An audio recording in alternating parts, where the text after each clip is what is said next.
SynthFest 2025. I'm here on the booth of Yves Usson from Yusynth. How are you? I'm fine, thank you, and welcome to. You are sitting booth. here on a very, very nice modular, but you are not the inventor of the modular, but of many other. It's a clone of the modular. This is modular. It's not a vintage authentic. It's made by MOSLab. It's a MOSLab, okay. That's a French company.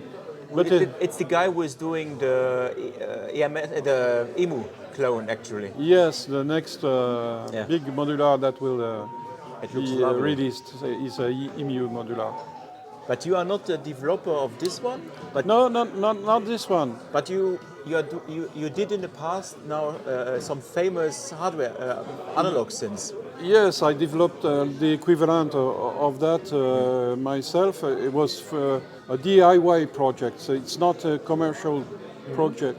And what I did is that I developed my own circuit and tried to make copies of very good filters, for example. And my aim was to share what I did, because I was wanting to help people to have their own. Okay. So that's why I made my website where I share all the schematics, all the PCB drawings, all the trimming operations. How did it come to making circuits? How did it started? Why I started? It started for very long ago, because when now I'm 67, but when I was 17, I was very impressed by the first occurrence of synthesizers in music, and I was listening to Emerson, Lake and Palmer, all those big groups with and also I loved Klaus Schulze and Tangerine Dream, and I was dreaming to have those big modulars they were using, and I knew at that time I couldn't afford that. So as I was doing some electronics, I was in the domain of radio ham, building my own receivers, etc. So I knew a bit of electronic at that time, and I said, I will try to build my own.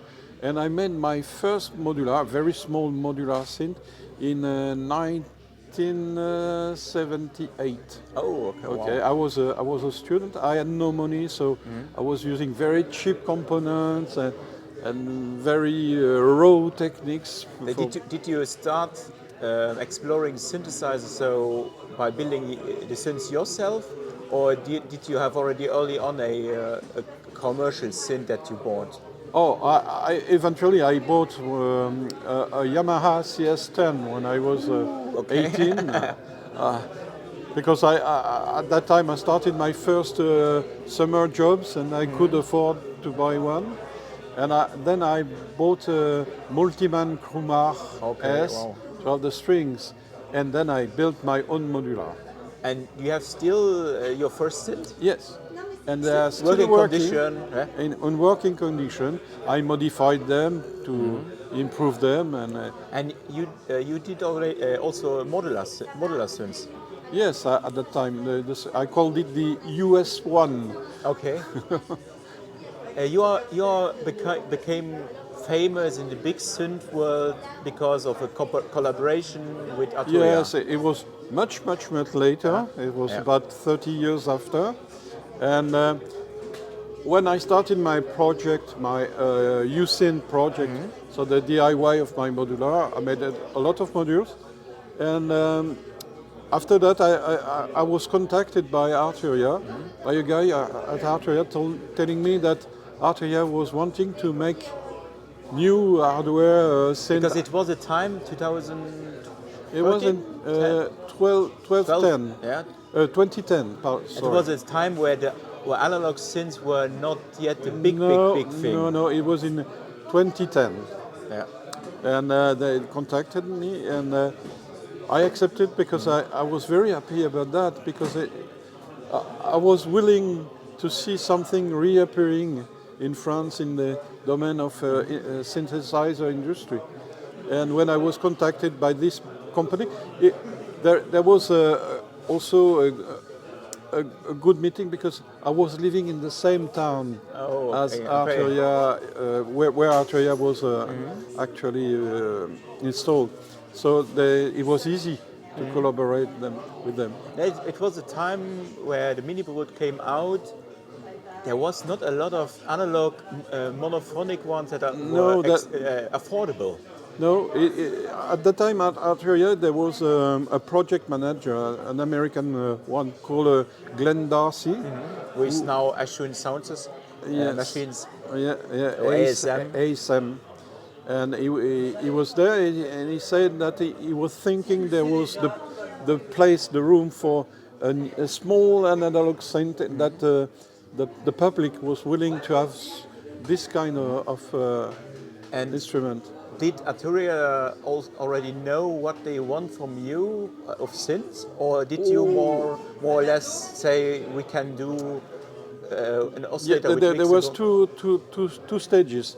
First, they had a guy who did all the technical review of what was existing in the domain, and selected some component, some parts, say. Must have a one VCO, one VCF, and he even drew some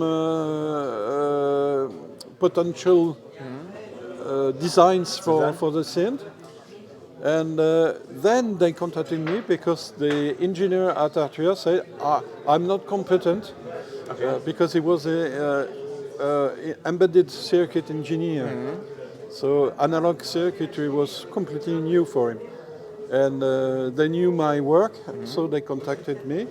And then I came, I discussed with them, and there was an exchange between the research done by the previous guy and what I could bring. Okay. So I went to the company with my Yusynth modules in a small case, and we tried different combination, different sound. Okay. So basically the MiniBrute was a Yusynth at the beginning. So yes. Combinations. Yes, completely. And that's explain also the choice of the Steiner-Parker filter, because I brought a Moog ladder, Stedvaria, same Oberheim-like filter, harp-like filter, and the Steiner filter. And the sound designers that were in the company at that time say, wow, Steiner-Parker is very original, sounding completely different. And some people say, oh, you're crazy, you should put a Moog filter. And no, we want to do something different, bring something new. So it was, you was already addicted by the Steiner-Parker filter before the Mini? I built one for my very first modular in 78. And I think it's one of the key features that makes the MiniBrute the MiniBrute. Yes, that's one of the signature keys. Yes. And is this the original Steiner-Parker filter, or you modified it too? I modified it because the very first version was crazy. Even more aggressive. Oh, even more, nearly untamed. Okay. It would go crazy while you turn slightly a button. It would go berserk. And maybe you can share some more. What were still points where you say, okay, this makes the MiniBrute today still super original in its sound and point of the designs? The Steiner-Parker, obviously, but also the fact I brought an idea. It was not in the original project. I said, coming from the modular, we should have a wave folder or module, and that's where I decided to design my own. That's the metallizer. And it's funny because today we talk it wave folder and so on, and it was already the MiniBrute, but hidden under name. Yeah. So the name metallizer came from me. Okay. I say we should call it metallizer because it sounds like metal. Well, that's it. Okay. And what are then it was years later. The original MiniBrute has the arpeggiator on board.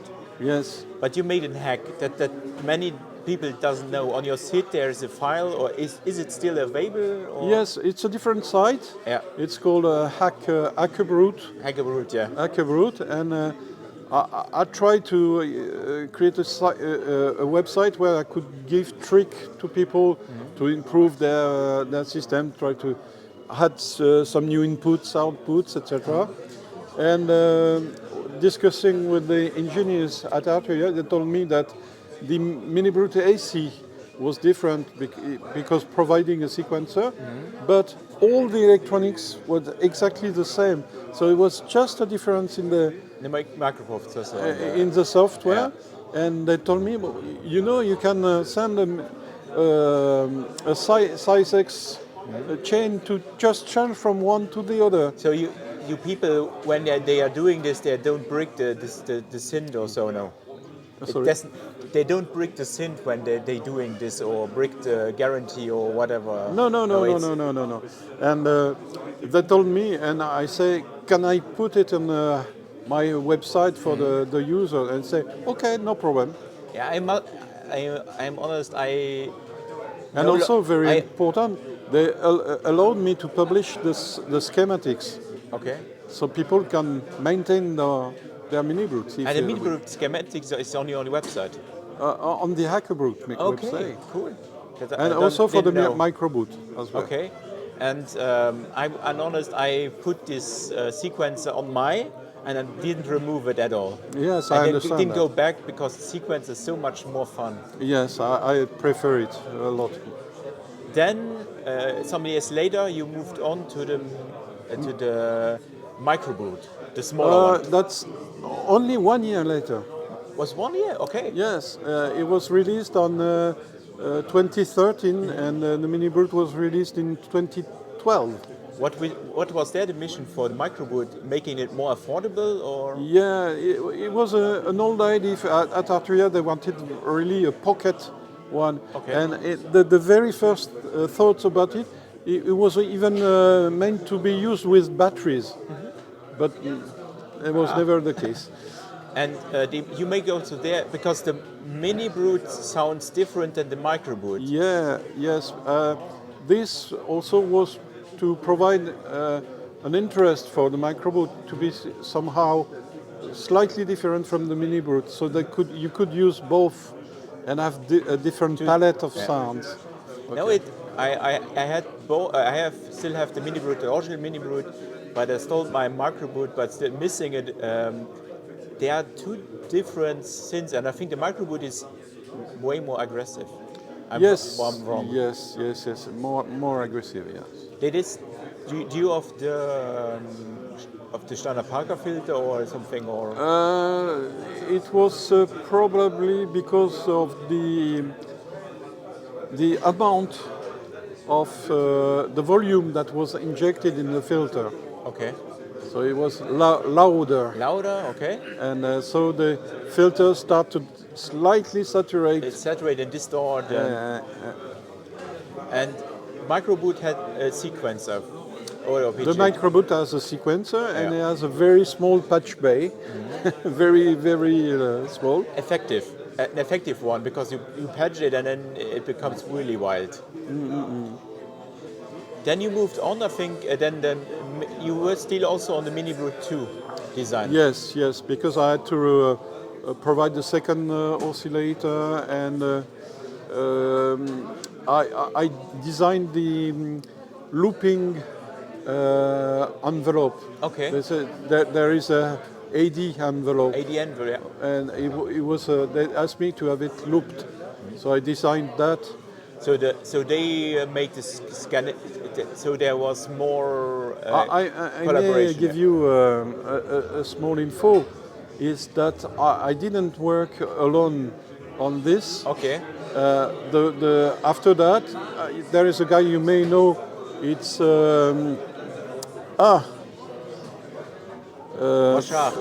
do you know Fred Lab? Yeah, il est. Fred Lab. So Frédéric Mélin. Oui. Its name, I think. Marcelin, oui.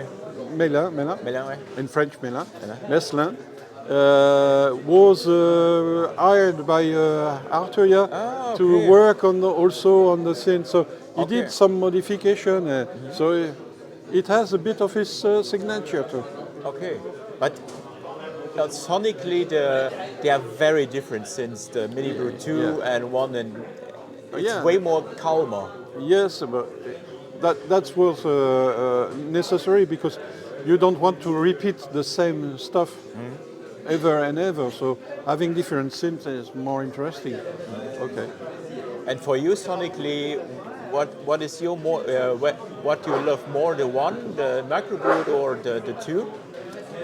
I have all of them anyway. Yeah, they're all childs of you. And I do like the MiniBrute 2 to make more classical sound, more Moogish sounds. Even though the filter is a Steiner, if you use the right amount of volume, it can sound like a Moog one. Would you be interested if Arturia say we're doing now a MiniBrute 3? They don't need me any longer. In fact, because when we started, they had no engineer. Designer. And then I worked with this guy, the embedded, and they came to like that, and I appreciate that. And I learned them a lot of tricks, and now they are doing themselves the work, and very beautiful work. Okay. The PolyBrute is a marvel, and they did it all by themselves. It's the MiniBrute 2 in big. Yeah. So you didn't have any. You probably consulted or the PolyBrute. Yes. I was alpha tester. Alpha tester. So I had the electronics in a box with a laptop to emulate the panel. Okay. And I tested it and said this is okay, this is not, etc., etc. And I followed all the evolution. And at the end, I even worked on the sound design for the presets. Okay. But I think many people expected when they heard PolyBrute, it will be the roughness and the dirtiness of the MiniBrute. But the PolyBrute is way more elegant, more. Yes, because that's normal. A poly synth is to play chords, nice chords, and the harshiness of the MiniBrute would be not well adapted for playing chords. But still, you can do that. With the PolyBrute. So all this stuff is yet now done with Arturia. What are you doing actually? What are your plans now? Are you still designing things, or? Yes, I'm still designing things. I've started a collaboration with SynthTesla, the new company SynthTesla, with Pierre-Jean Tardivaux, who's doing very beautiful steampunk-like designs, machines and panels. So I'm designing the electronics for the modules. Okay, so there's an LFO coming out, I heard, or? Oh, there's more than that.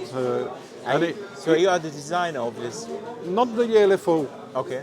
Not the LFO you are talking about, because this he did it himself. Okay. But I'm creating more the modules. Okay. And they will be available next year. They will be exhibited here. Okay. And any other project you want maybe to share, or where you can talk about? I have a big project, but I cannot talk about. Okay. A very big one. Okay. And it's part of this story with SynthTesla. Right? And you're coming everywhere to the SynthFest France. Yes. So and you have always a different synthesizer, I think. I tried to bring a different machine. I think last year you had it's called the orange one, an ARP, no? No.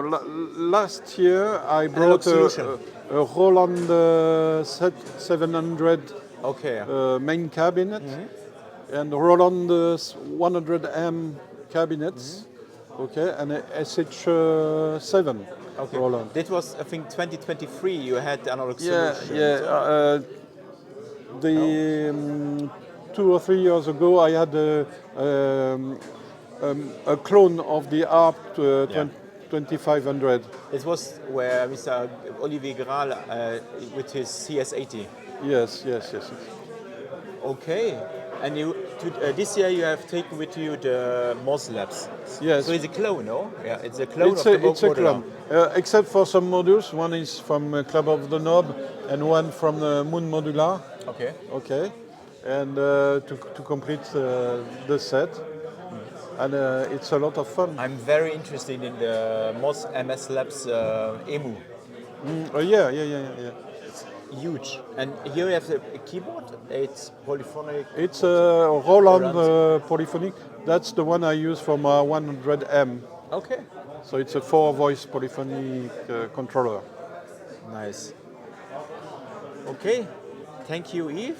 Thank you. It was interesting to hear the story of the MiniBrute. And of course, we have now the MiniBrute in VSD form. Yes. So your synth is still living on, but now also in software form. Yes, I'm not afraid because there are a great number of MiniBrutes and MicroBrutes that were sold, and there still will be. And you talked me before for people because the net is full of with. If the people have this, I say this sneaky, this button, this puts it the buttons, mean the sticky buttons, sticky buttons. Yes, I had also the same problem with mine, and it's a simple trick to clean them with isopropylic alcohol and a toothbrush. So you have them soaking in ultrasonic bath for say 10 minutes in isopropylic alcohol, and then you brush out the gum, the gunk with your toothbrush, and so you reveal the shiny plastic of the button, and then after they are like new. Okay, good tip, because there are many people complaining they yes. love their MiniBrutes and the buttons are, or the knobs are sticky. And the same stands for the flanks of the MiniBrute. That's the same, yes, same problem. Okay, merci beaucoup. Thank you, Yves Usson. And I think SynthFest is slowly packing up the things already. It's the last day. It's the last day, so it's closing in 2 or 3 hours. Yeah. Merci beaucoup. Merci beaucoup. Hope to see you again very soon. Cheers. Bye. Cheers.